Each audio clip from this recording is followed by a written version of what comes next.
लालू प्रसाद यादव के बंगले को लेकर भी सियासत बिहार में तेज है। लालू का बंगला लूट खसोट से बना है, ये कह रही है बीजेपी। महुआ बाग में उनका जो नया बंगला है वो बन रहा है। राबड़ी देवी को 10 सर्कुलर रोड का सरकारी आवास खाली करने का आदेश हुआ था और जिसको लेकर अब सियासत बिहार में तेज हो गई है। तो लालू के ये नए बंगले की तस्वीरें हैं जिसको बीजेपी अब कह रही है कि ये बंगला लूट खसोट से बन रहा है। महुआ बाग में ये नया बंगला है। राबड़ी देवी को जो 10 सर्कुलर रोड में परिवार रहता था उसे खाली कराने का आदेश राज्य सरकार ने दिया है, जिसके बाद अब विपक्ष लगातार सरकार को इसी मुद्दे पर घेर रहा है। लेकिन इस बीच इस बंगले की भी तस्वीरें सामने आ रही हैं। जो ये नया बंगला बन रहा है वो लालू प्रसाद यादव उनके परिवार के लिए है। रमन इस वक्त हमारे साथ सीधे पटना से जुड़ रहे हैं। रमन, ये तस्वीरें भी हम देख रहे हैं और सियासत भी तेज है घर को खाली कराने को लेकर, लेकिन बीजेपी लगातार घेरने के मूड में है लालू परिवार को। बिल्कुल सिकता, जिस तरीके से बीजेपी ने लालू यादव के नए बंगले का जो वीडियो ट्वीट किया है और कहा है कि लूट खसोट से ये बंगला बन रहा है, उस वक्त हम उसी बंगले के बाहर मौजूद है। और ये देखिए, ये लालू प्रसाद यादव का महुआ बाग स्थित जो नया बंगला बन रहा है, ये हमारे कैमरा पर्सन आपको तस्वीरें दिखा रहे हैं उस बंगले के अंदर की।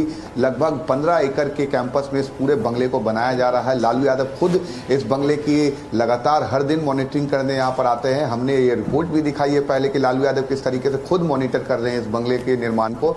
और अब सियासत तेज हो गई है। जिस तरीके से भारतीय जनता पार्टी ने ट्वीट किया है इस बंगले को लेकर कि यही है लालू यादव का समाजवाद, जिस तरीके से लूट खसोट से ये निर्माण किया जा रहा है। और अब इस पर सियासत तेज हो गई है। 20 फीट की दीवार बनाई गई है इस बंगले के चारों तरफ। इस बंगले में लगभग 8 से 9 आलीशान कमरे हैं और ये लालू यादव का अपना अब पर्सनल जो घर है वो बनाया जा रहा है। लेकिन अब जिस तरीके से ट्वीट किया है बीजेपी ने, पूरी सियासत बिहार में गर्मा गई है, क्योंकि लालू यादव और राबड़ी देवी को जो 20 साल से आवास था 10 सर्कुलर रोड, उस आवास को खाली करने का भी आदेश हो गया है और 39 हार्डिंग रोड स्थित जो आवास है वो राबड़ी देवी को अलॉट कराया गया। लेकिन जिस तरीके से ये मेरे पीछे जो बंगला है ये लालू यादव का पर्सनल घर है और इसी घर की मॉनिटरिंग लालू यादव लगातार करते हैं। और इसी बंगले का वीडियो भारतीय जनता पार्टी ने ट्विटर पे पोस्ट किया है और उसके साथ ही साथ आरजेडी पर और लालू परिवार पर निशाना साधा है कि किस तरीके से गलत तरीके से इसका निर्माण कराया जा रहा है। जी शुक्रिया अपडेट और जानकारी के लिए आपका पटना से रमन। तो लालू प्रसाद यादव के नए घर को लेकर भी सियासत अब तेज है। बढ़ते महाराष्ट्र की तरफ। महाराष्ट्र के बदलापुर नगर परिषद चुनाव में बवाल हुआ है। थाने के बाहर बीजेपी और शिंदे शिवसेना गुट भिड़ गए हैं। बीजेपी शिंदे गुट के बीच झड़प की खबर है, जिसके बाद लाठीचार्ज भी पुलिस को करना पड़ा है। महाराष्ट्र के बदलापुर की तस्वीरें आप देख रहे हैं। नगर परिषद चुनाव में बवाल हुआ।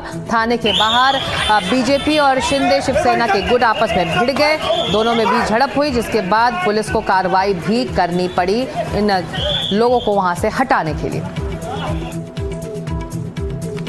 तो बीजेपी और शिंदे शिवसेना गुट आपस में भिड़े हैं। ये महाराष्ट्र के बदलापुर नगर परिषद चुनाव की तस्वीरें आप देख रहे हैं, जहां पर बवाल हुआ है। पुलिस थाने के ठीक बाहर बीजेपी और शिंदे शिवसेना गुट आपस में ही भिड़ गए और इस झड़प को खत्म करने के लिए, यहां पर मौजूद लोगों को हटाने के लिए पुलिस को कार्रवाई भी करनी पड़ी, लाठियां भी चलानी पड़ी, जिसकी तस्वीरें आप देख रहे हैं महाराष्ट्र के बदलापुर की।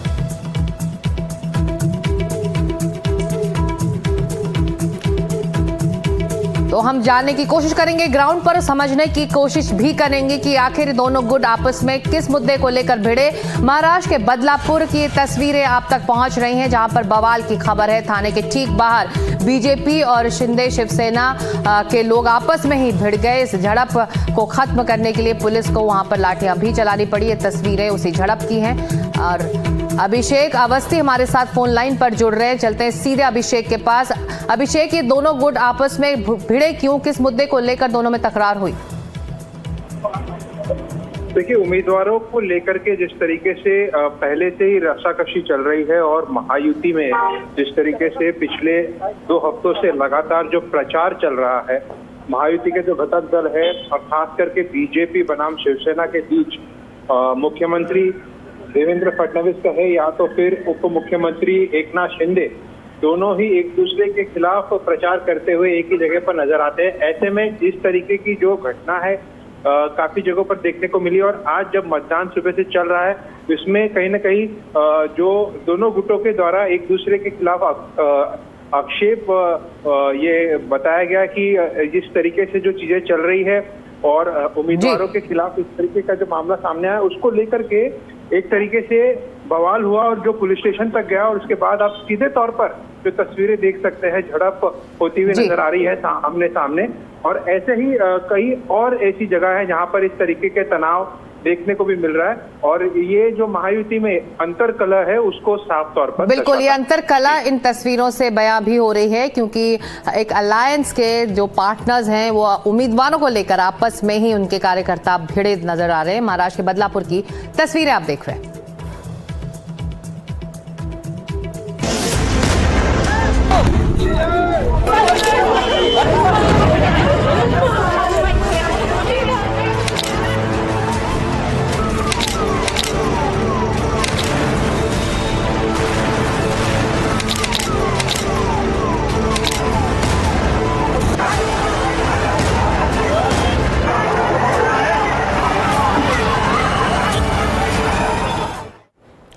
और दिल्ली धमाके से जुड़ी अब बड़ी खबर आ रही है। आतंकी जासिर बिलाल उर्फ दानिश पर बड़ा खुलासा हुआ है। आतंकी जासिर की फोन हिस्ट्री से मिले हैं सबूत। जासिर के फोन से मिली दर्जनों ड्रोन्स की फोटो, हमास पैटर्न वाली ड्रोन की तस्वीरें मिली हैं। एनआईए को ये तस्वीरें मिली हैं। ड्रोन के अलावा रॉकेट लॉन्चर्स की भी तस्वीरें उसके फोन हिस्ट्री से मिली हैं। मॉडिफाइड ड्रोन बनाने की फिराक में थे ये आतंकी। ऐप के जरिए जासिर को पहुंचाए गए थे ये वीडियोस।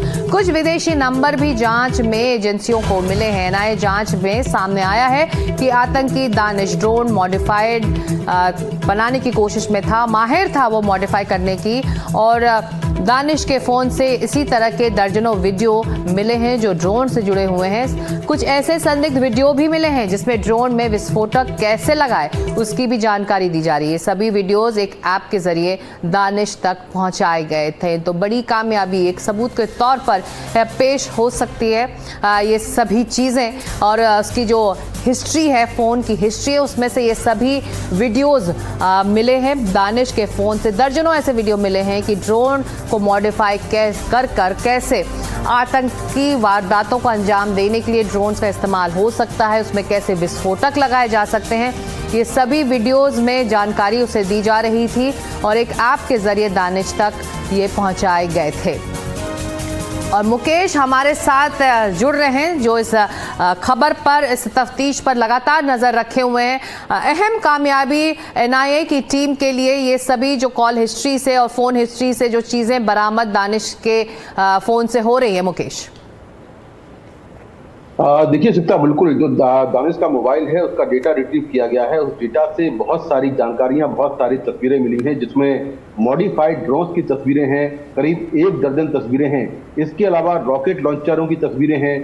एनआईए की पूछताछ में कई जानकारियां निकलकर सामने आई हैं जिसमें ये जानकारी मिली है कि जो जासिर बिलाल वानी है उर्फ दानिश जिसका नाम है, वो मॉडिफाइड ड्रोन तैयार कर रहा था जिसकी क्षमता 25 किलोमीटर की रेंज में उड़ने की हो और उसमें वो विस्फोटक कैरी करके ले जाए जिससे कि देश के अलग अलग हिस्सों में विस्फोट कर पाए।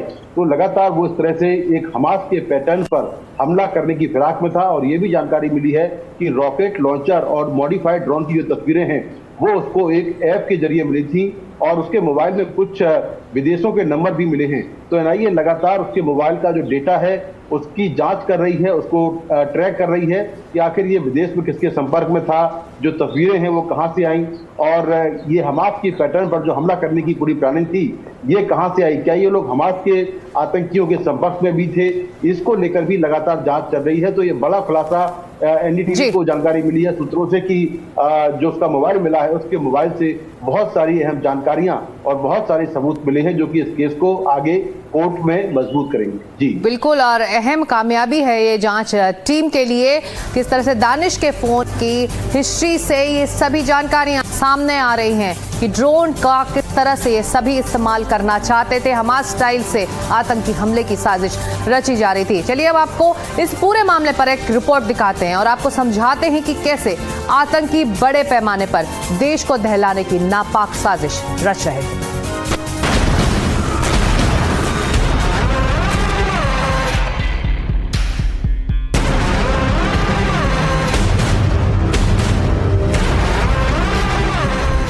दस नवंबर 2025 वो दिन जब दिल्ली को दहलाने की साजिश रची गई, वो दिन जब लाल किले के पास कार में जोरदार धमाका हुआ, वो दिन जब राजधानी में बेगुनाहों का लहू बहा, वो दिन जब डॉक्टर के लिबास में एक फिदायीन आतंकी ने खुद को कार में उड़ा लिया।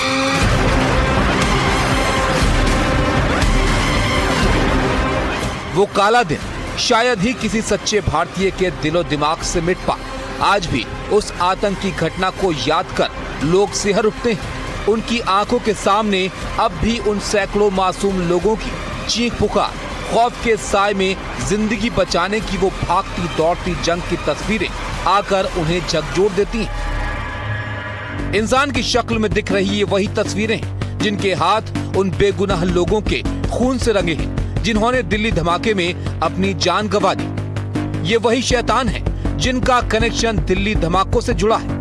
भले ही आतंकी उमर ने खुद को तो बम से उड़ा लिया, लेकिन जांच एजेंसियों के चंगुल में आए उसके ये साथी लगातार अपने नापाक मंसूबे उजागर कर रहे हैं। और इसी कड़ी में जम्मू कश्मीर के अनंतनाग से पकड़े गए जासिर बिलाल उर्फ दानिश ने कई बड़े खुलासे किए हैं। जासिर उर्फ दानिश ने एजेंसियों के सामने क्या क्या राज उगले, उसे हम आपको आगे बताएंगे। उससे पहले जरा इस आतंकी के बारे में जान लीजिए। पूरा नाम जासिर बिलाल वानी उर्फ दानिश, जम्मू कश्मीर के अनंतनाग का रहने वाला है। जासिर बिलाल वानी की उम्र 26 साल है। दिल्ली ब्लास्ट का फिदायीन डॉक्टर उमर का सहयोगी रह चुका है। एनआईए की टीम ने इसे श्रीनगर से गिरफ्तार किया है। अभी 10 दिन की एनआईए रिमांड पर है। आतंकी डॉक्टर उमर की तकनीकी मदद करता था और आरोप है कि दिल्ली में हुए धमाके में भी इसने टेक्निकल सपोर्ट दिया था। जब से एनआईए की टीम ने जासिर बिलाल वानी को घाटी से गिरफ्तार किया है, तब से वो लगातार आतंकी साजिश का पर्दाफाश करता आ रहा है। उसके साथियों की क्या प्लानिंग थी, उसको एजेंसियों के सामने बेनकाब करता आ रहा है। अभी हाल ही में जो खुलासे उसने किए, उसके मुताबिक हमास की तर्ज पर आतंकियों की ड्रोन हमले की प्लानिंग थी और ड्रोन में छोटे बम लगाकर धमाके की तैयारी थी। भीड़ भाड़ वाली जगह में धमाके करने का आतंकियों का नापाक मंसूबा था और इस तरह के खतरनाक ड्रोन बम बनाने में जासिर उर्फ दानिश माहिर था। यही नहीं, खुलासे के मुताबिक ड्रोन से टारगेटेड अटैक की भी प्लानिंग की गई थी। आपको याद होगा, सीरिया, गाजा, अफगानिस्तान में ऐसे हमलों को अंजाम दिया जाता था और हमास के उस मॉडल को भारत में कॉपी करने की कोशिश की जा रही थी। लेकिन आतंकियों की इस नापाक कोशिश को हमारी जांच एजेंसियों ने एक एक कड़ी को जोड़ते हुए नाकाम कर दिया है और उनका आतंकी मिशन पूरी तरह से फेल कर दिया है। हालांकि खतरा अभी टला नहीं है, क्योंकि एनआईए की गिरफ्त में मौजूद आतंकी जासिर बिलाल वानी पर एक और चौंकाने वाला खुलासा हुआ है, और वो ये कि जासिर काफी वक्त से ड्रोन से धमाके वाली साजिश का हिस्सा था और ये राज किसी और ने नहीं, उसके फोन ने खुद उगल दिया।